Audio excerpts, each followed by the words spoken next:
You're welcome back. This is Mr. Hassan's Maths channel. I'm now answering question number 2 from the May-June 2020 Cambridge Paper 1 Pure Mathematics 1. This is 9709. This is Paper 1 Variant 1. And here we have a question about binomial expansion, which one of the students has asked me to answer. So here we're told that the coefficient of 1 over x in the expansion of kx plus 1 over x to the power 5 plus 1 minus 2 over x to the power of 8 is 74. So we're going to think about how we would get the coefficient of 1 over x from these brackets. Okay, so we're going to look at the NCR method. Now the NCR method, for the first bracket, there's going to be a 5 on the top, and I'll decide what to put underneath afterwards. The first term is kx, I'll write kx here. The second term is 1 over x, I'll write 1 over x here.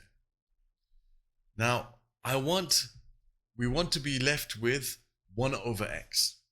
That means the power of x on the numerator has to be 1 more than the power of x on the denominator. So the first bracket will give us an x in the numerator, x terms in the numerator. The second bracket will give us x terms in the denominator because it's 1 over x. So how can we end up with 1 over x? How can we end up with the 1 over x coefficient? Well, that's if the numerator or the denominator has 1 power more than the numerator. So if the two powers, these two have to both add up to 5, but this has to be 1 more than that. So 3 and 2 numbers. If this is to the power of 3, and this is the power of 2, you're going to have the numerator to raise to the power of x squared, the denominator raised to the power of x cubed. That'll give you x squared over x cubed. That leaves you with the 1 over x term. And now we can decide what to put here. As I mentioned many times before, it can be either of these two. It will give us the same answer. 5c2 and 5c3 will give us the same answer. Then we have to add to that. Similar kind of thing for this bracket. We've got our NCR. This time it's raised to the power of 8. So we're going to have 8. The first term is 1. The second term is minus 2 over x. And in this case, it's pretty much simple because this will just give us a constant anyway. There'll be no x term associated with this. So the x term has to be the power of, this gives you the x term for the denominator.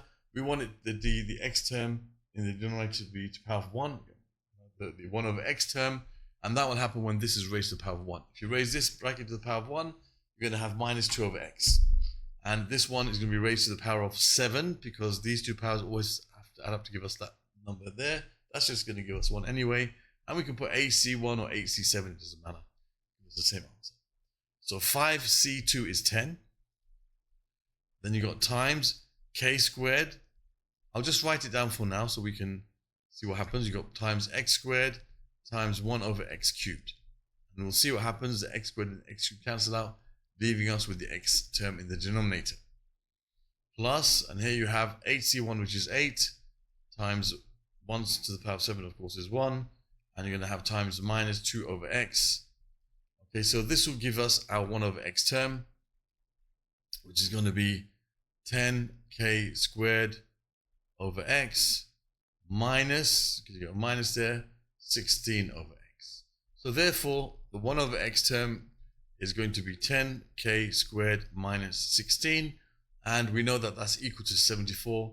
So we can say 10k squared minus 16 is equal to 74.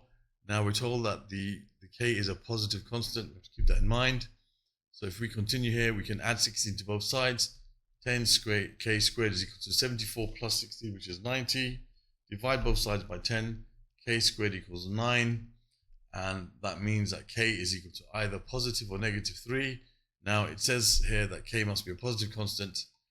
Okay, so as k is greater than 0, therefore k must equal 3. So make sure you reject the negative answer.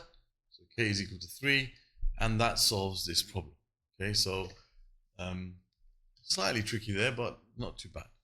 Right, so there's your answer to this question from May, June 2020.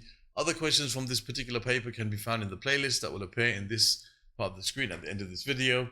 Other questions from the topic of binomial expansion from my P1 collection of Cambridge can be found over here.